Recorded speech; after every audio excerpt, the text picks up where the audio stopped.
Маевка-Бишкек жолунда жеңил машина кырсыктап 3 адам каза болду. Окуя 27-июнь күнү саат 21:45 чамасында болгон.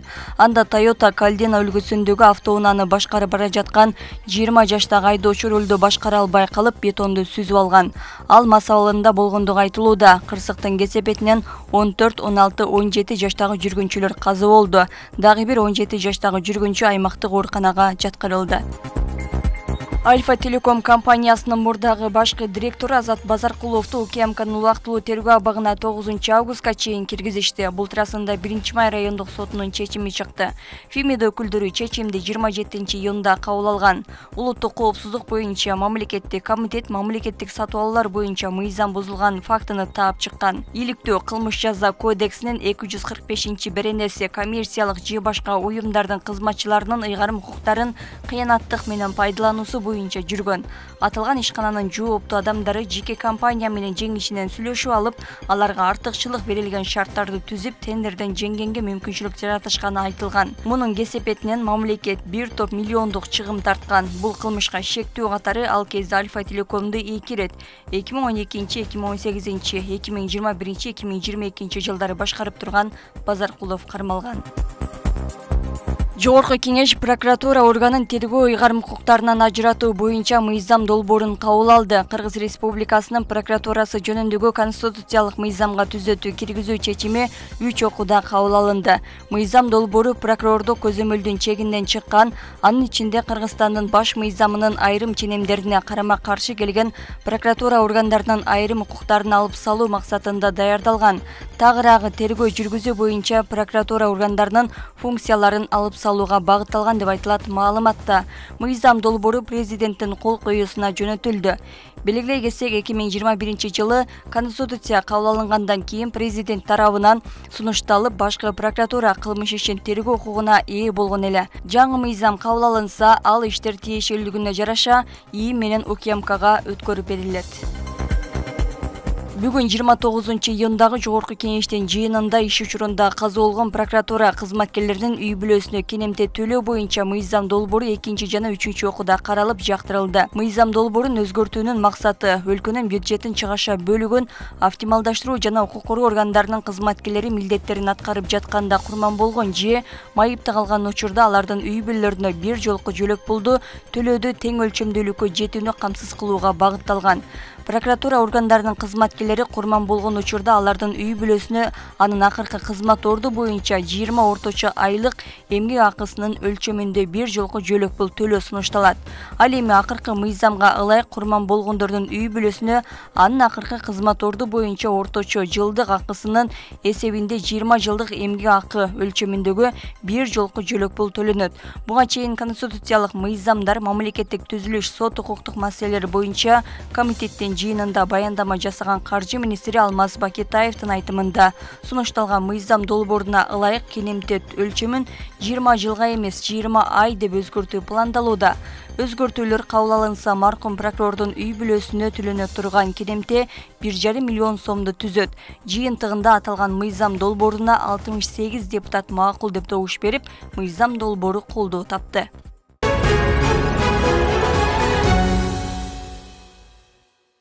Парламент Кыргызстанда инфекциялык ооруларды изилдөөчү илимий борбордун курулушу жана иштеши боюнча Россия менен макулдашуунун ратификациясын жактырды. Буга чейин өзгөчө кооптуу жана карантиндеги инфекциялар боюнча республикалык борбордун жетекчисинин орун басары Нурболот Үсөнбаев макулдашуу боюнча курулушту Россия жүргүзөрүн билдирген. Объект кыргызстандык медиктердин сурамы менен аталган борбордун базасында салынат.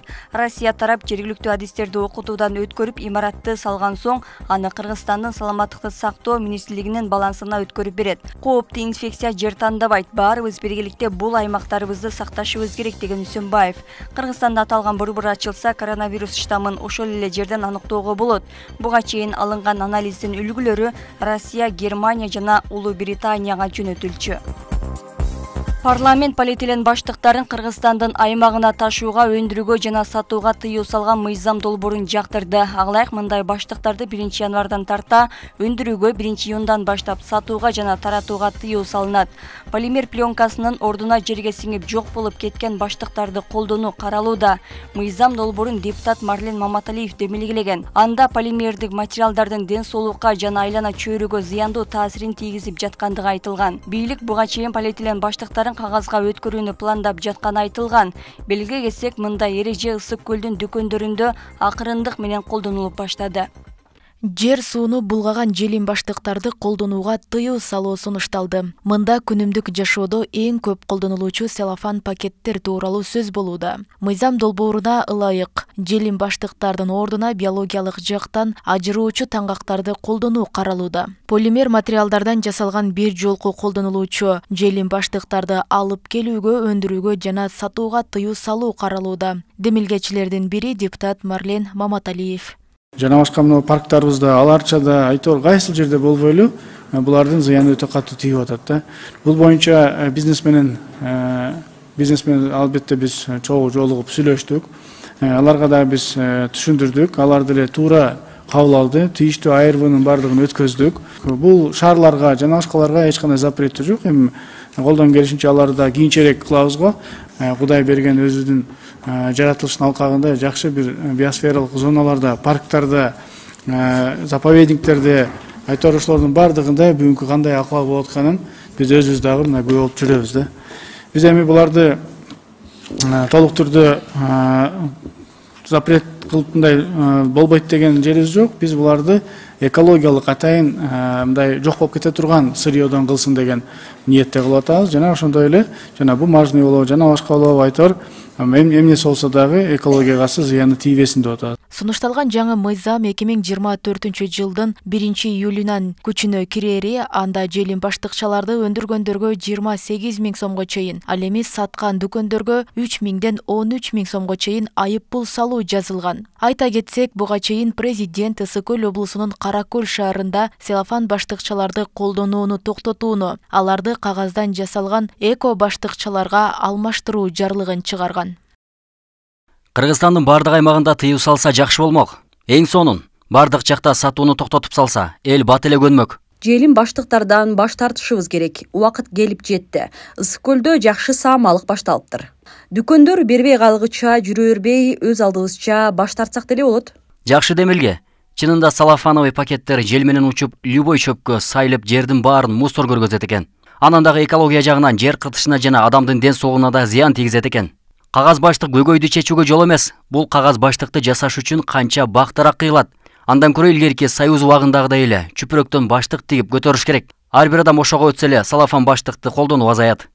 Учурда өлкөдөгү таштандылардын 80%-ын дал ушул 400 жылга чейин чирибей, экологияга зыянын тийгизген полимер полиэтилен баштыктары түзөт. Тыюу салуу мыйзамы буга чейин да сунушталып келген, бирок колдоо тапкан эмес. Ага өлкөдөгү желим баштык өндүргөн ишкерлердин бар экени себеп болгон. Кыргызстанда 10дон ашык полимер пленкасын пакеттерди өндүргөн ишканалар иштеп келет. Ошол эле Белоруссияда, ошол эле Казакстанда эч жактан бери колдонулуп келет.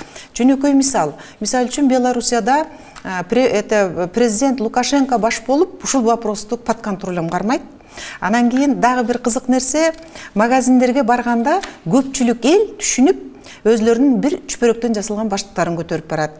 Анан кофе ичкен жайларда өзлөрүнүн кружкаларын көтөрүп барчу болду. Ошондо тиги сатып аткан жайлар ошолорго какой-то 10%, 20% льгота менен беришет. Бириккен Улуттар уюмунун маалыматына караганда, 40 жыл мурда сейрек пайдаланылган целлофан баштыктардын азыр дүйнөдө жыл сайын 1 триллион даанасы өндүрүлүп жатат. Ал эми Кыргызстанда жыл сайын 55 000 тонна полимер баштыкчасы өндүрүлөт. Кыргызстандыктар күн сайын же жылыга канча пластик колдоноорун эсептеген так маалымат жок. Бирок дүкөндөрдө, базарларда сатуучулар азык-түлүк, кийим-кечени сөзсүз түрдө желим баштыкчаларга салып беришет.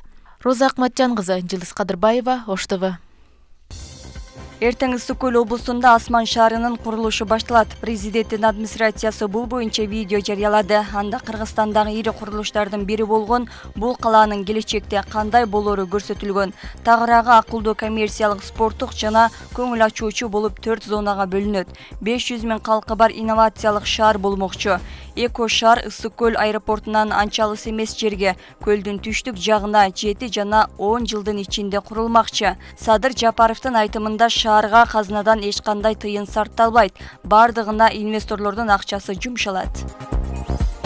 1-июлда Бишкектин Ала Тоо аянтында салык кызматы уюштурган чек талап кылып байге утуп ал лотереясынын чоң утушу өткөрүлөт. Бул күнү 10 автомобиль жана Дубайга 2 кишилик 3 жолдомо. Иш-чаранын катышуучулары үчүн 15 смартфон ойнотулат.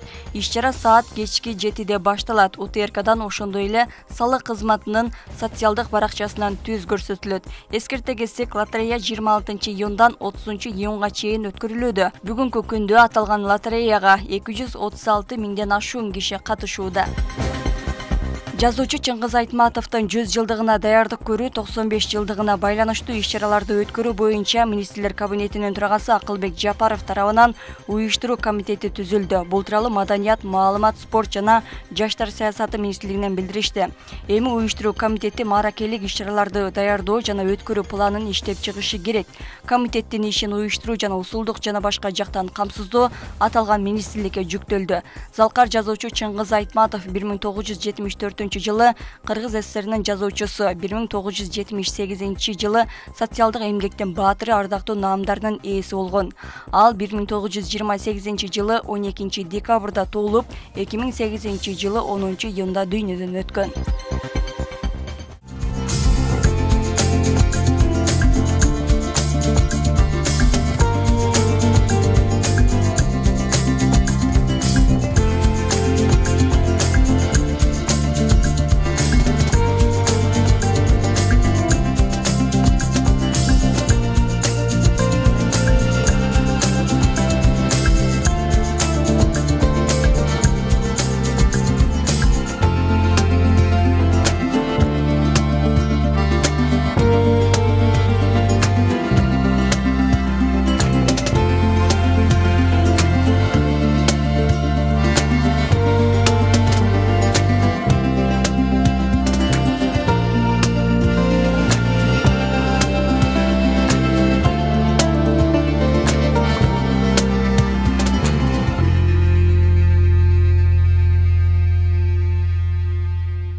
Аба ырайы тууралуу маалыматтын демөөрчүсү Жемчужина Нила чайы.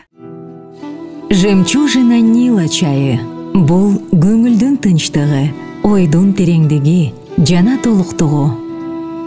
Ууртам сайын бул өз жан дүйнөңдөгү нукура кенчти табуу убакыты. Аны сактап калуу эч калдыксыз сүйүктүүлөргө тартуулоо. Жемчужина Нила чайы, нукура кенч.